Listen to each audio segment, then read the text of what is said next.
बांग्लादेश के प्रधानमंत्री भारत आने वाले थे, लेकिन ये यात्रा रद्द हो गई। आखिर ऐसा क्या हुआ? 23 से 25 तारीख के बीच, यानी 23 से 25 अगस्त के बीच ये यात्रा होनी थी, लेकिन ऐसा क्या हुआ कि इस यात्रा को बीच में ही रोक दिया गया? 21 तारीख को राष्ट्रपति भवन से जो भी आदेश थे तैयारियों के, उसे वापस ले लिया गया। सवाल यह उठता है कि क्या किसी दबाव में ऐसा हुआ? सवाल यह उठता है कि क्या इसके पीछे पाकिस्तान, चीन है, या फिर कोई और वजह है जिसकी वजह से यह महत्वपूर्ण दौरा, तब जबकि वो प्रधानमंत्री बने और भारत के साथ बांग्लादेश के संबंध ऐसे रहे हैं, उनको लेकर कई सारे सवाल थे जो शायद इस दौरे से उन सवालों पर कुछ उत्तर मिलता। लेकिन यह दौरा रद्द क्यों हुआ? इस वजह को आज के वीडियो में हम समझेंगे। नमस्कार, मैं हूं आपके साथ रवि मिश्रा। देखिए, बांग्लादेश में तख्ता पलट और उसके बाद नए प्रधानमंत्री के बनने के बाद से यह सवाल उठ रहा था कि क्या भारत और बांग्लादेश के बीच संबंध बेहतर होंगे। यहां पर शेख हसीना मौजूद हैं और एक तरीके से उनकी जान बची ही इसलिए क्योंकि आखिरी वक्त में वो बांग्लादेश छोड़कर भारत आई और भारत ने उनको शरण दिया।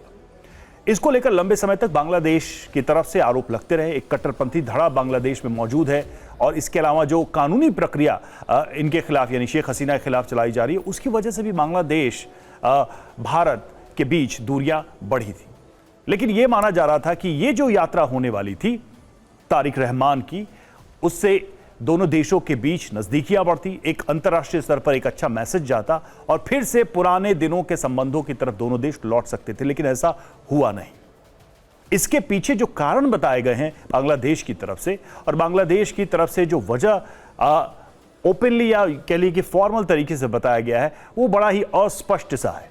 लेकिन उसके पीछे की चीजों को हम जरा समझने की कोशिश करेंगे आज और उसको डिकोड करेंगे।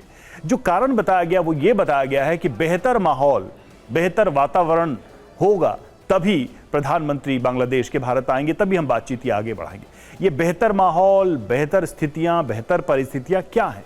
इसके पीछे देखिए, असल बात यह है कि यहां पर शेख हसीना के प्रत्यर्पण की बात हो रही है। यह बात बार बार दबाव बनाने के रूप में भारत के सामने रखी जा रही है कि किसी भी तरीके से शेख हसीना को बांग्लादेश भेजा जाए वापस, ताकि उन पर जो कानूनी प्रक्रिया चल रही है, उन पर जो मुकदमे दर्ज हैं, उसको आगे बढ़ाया जाए। लेकिन हम सभी जानते हैं कि शेख हसीना के बांग्लादेश जाने का मतलब है उनके जीवन को खतरा, क्योंकि हो सकता है कि वहां पर सीधे उनको फांसी पर लटका दिया जाए। इसके पहले भी उनकी जान लेने की कोशिश की गई थी, जिस तरीके से प्रधानमंत्री आवास पर हमला किया गया था। लेकिन बांग्लादेश सरकार की, मौजूदा सरकार की, जो तारिक रहमान की सरकार है, उसका भी यही मानना है, उसका भी यही कहना है कि पहले यह कंडीशन पूरी की जाए जिसको लेकर एक मामला फंसा हुआ है। तो सवाल यह है क्या कि इस वजह से यह महत्वपूर्ण दौरा आखिरी समय में रद्द किया गया? ब्रिक्स का सम्मेलन होना है, बिम्स्टेक का मेंबर है बांग्लादेश, और उस समय भी ये सारे सवाल उठेंगे। लेकिन इस बार ये चूंकि एक 1-to-1 विजिट था, इसलिए इसमें यह उम्मीद की जा रही थी कि जो इस वक्त की डिफिकल्टीज या चुनौतियां हैं दोनों देशों के संबंधों के बीच, उनको टेबल पर रखा जाएगा। इस दौरे से कुछ माहौल बदलेगा, लेकिन फिलहाल उन उम्मीदों को विराम लग गया है।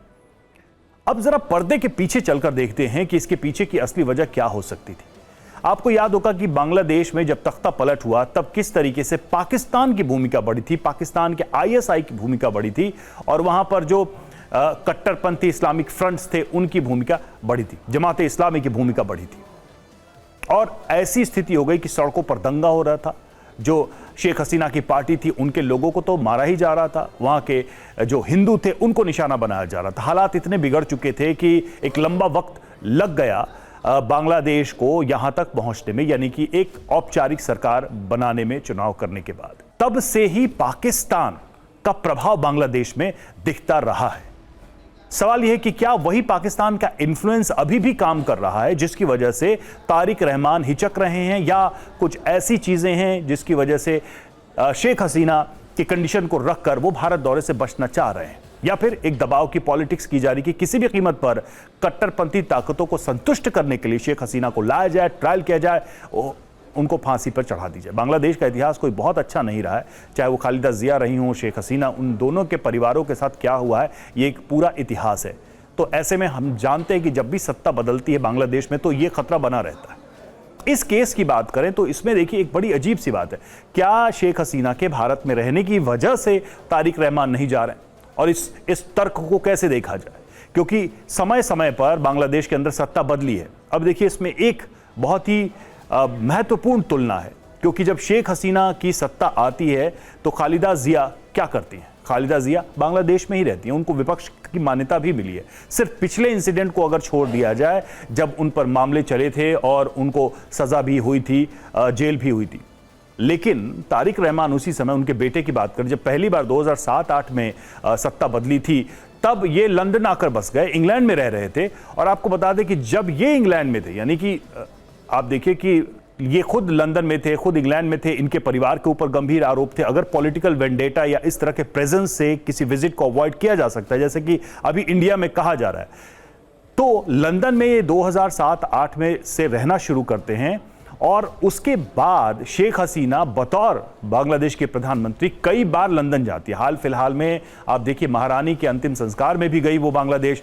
उसके अलावा जो क्राउन प्रिंस थे, उनको जब ताज मिला तब भी वो जाती हैं एक स्टेट गेस्ट के रूप में, और वहीं पर तारिक रहमान भी थे। इसका मतलब ये है कि ये लॉजिक बांग्लादेश में काम नहीं करता है। इसके अलावा जब खालिदा जिया प्रधानमंत्री बनती हैं तब भी शेख हसीना रहती हैं बांग्लादेश में, विपक्ष के तौर पर उन्होंने काम किया। लेकिन अब स्थितियां बदली हैं, और शायद इसके पीछे की वजह यह है कि जो पाकिस्तान परस्त या पाकिस्तान के द्वारा बैक्ड कट्टरपंथी ताकतें हैं वो बांग्लादेश में अब हावी हो गई हैं, और ऐसे में शेख हसीना का इस तरीके से वहां रहना मुश्किल है। और तारिक रहमान का भारत आना तब, जबकि शेख हसीना यहां पर एक निर्वासित की तरह से भारत में हैं।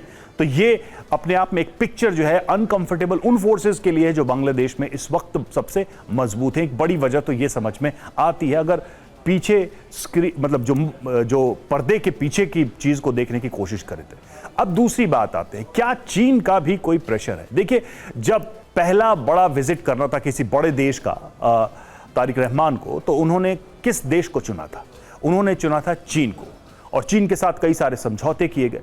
अब चीन बांग्लादेश की डिप्लोमेसी को प्रभावित कर रहा है, तो एक तरफ पाकिस्तान और दूसरी तरफ चीन, और इसका एक सीधा सीधा असर दिखाई दे रहा है कि भारत को लेकर संबंध कैसे होंगे, भारत में यात्राएं किस तरीके से होंगी, भारत में जो मौजूदा यात्रा कैंसिल हुई है, आगे जो यात्राएं होने वाली हैं, उन सब पर क्या इन दोनों देशों के दबाव का प्रभाव दिख रहा है? तो शायद दिख रहा है, क्योंकि बांग्लादेश की भारत से जो घनिष्ठता रही है, जिस तरह का एक इतिहास है संबंधों का, बांग्लादेश आपको याद ही होगा कि जब वो आज़ाद हुआ, पाकिस्तान के दो टुकड़े हुए, एक स्वतंत्र देश बना, तो उसमें भारत की भूमिका थी।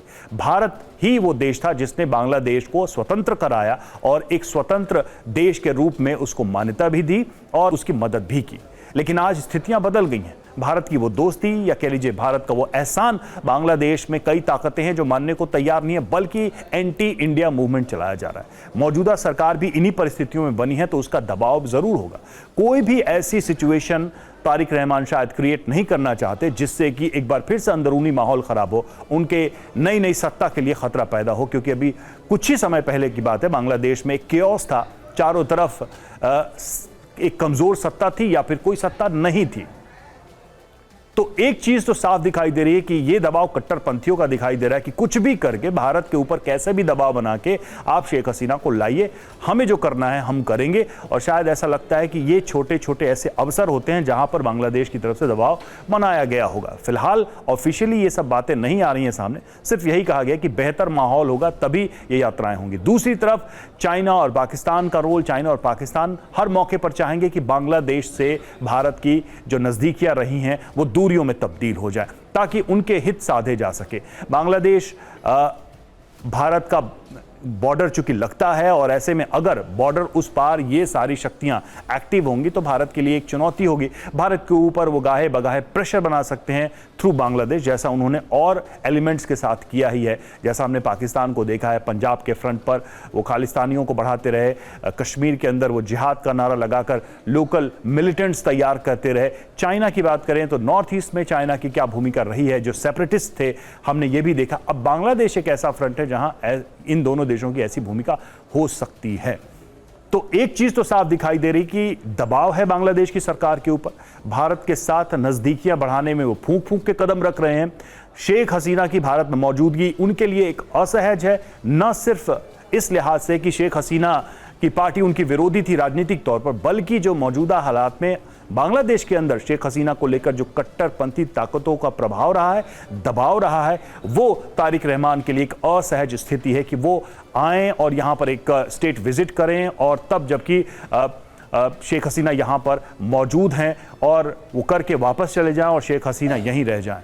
तो कहीं ना कहीं ऐसा दिख रहा है कि ये जो अचानक से फैसला हुआ है, ये जो अचानक से बदलाव हुए हैं, जो तैयारियों को वापस लेने की विज्ञप्ति जारी की गई है राष्ट्रपति भवन की तरफ से, उनके स्वागत और बाकी सब चीज़ों की, इन सब के पीछे कहीं ना कहीं एक दबाव बनाने का प्रयास बांग्लादेश की तरफ से, डिप्लोमेटिक प्रेशर कि भारत इस मामले में कुछ कंसीडर करे, कुछ बात करे। लेकिन भारत ये जानता है कि शेख हसीना के लिए बांग्लादेश इस वक्त सुरक्षित नहीं है, बांग्लादेश में उनकी जान को खतरा है, बांग्लादेश में पॉलिटिकली उन्हें निशाना बनाया जाएगा, बांग्लादेश में इस वक्त उनके साथ फेयर ट्रायल होगा या नहीं होगा ये भी कहना मुश्किल है। और ये भी हो सकता है कि एक ट्रायल का बहाना बनाकर उनको फांसी दी जाए, क्योंकि पाकिस्तान में ऐसा हो चुका है। वहाँ के पुराने हुक्मरानों को हमने देखा है कि जुल्फ़िकार अली भुट्टो के साथ क्या हुआ, इसके अलावा बेनज़ीर भुट्टो के साथ क्या हुआ। तो एक असुरक्षा की बात है और जिसको भारत बार बार कहता भी रहा है, लेकिन फिर भी बांग्लादेश और भारत के संबंध ऐसे रहे हैं कि उसको सेपरेट करना मुश्किल है कल्चरली और हिस्टोरिकली। ऐसे में ये देखना होगा कि तारिक रहमान आने वाले समय में इन सब चीज़ों को कहां तक लेके जाते हैं, कितना आगे लेकर जाते हैं, क्योंकि अभी का विजिट तो कैंसिल हुआ है, लेकिन इतने कैंसिलेशन वो कितने कर पाएंगे, और चाइना और पाकिस्तान के दबाव में वो कब तक भारत के साथ अपने हितों का टकराव आगे बढ़ाएंगे, क्योंकि आज नहीं तो कल बांग्लादेश के हित भारत से जुड़े हुए हैं और वहां के नेताओं को, वहां की सत्ता को ये देखना पड़ेगा कि भारत के साथ उनको कैसे संबंध बेहतर बनाने हैं। तो फिलहाल जो यात्रा कैंसिल हुई है उसके पीछे की बड़ी वजह यही दिखाई देती है, वजह चाहे जो भी बताई गई हो, लेकिन पीछे यही बड़े फैक्टर नजर आते हैं इस वक्त बांग्लादेश में, जो काम भी कर रहे हैं, जो वहां के प्रधानमंत्री के ऊपर प्रभाव भी डाल रहे हैं और भारत और बांग्लादेश के संबंधों में दूरियों को बनाए रखना चाहते हैं। इस खबर पर आप क्या अपनी राय रखते हैं, कमेंट बॉक्स में लिखकर जरूर बताइए। हमें सब्सक्राइब करिए, देखते रहिए TV9 डिजिटल।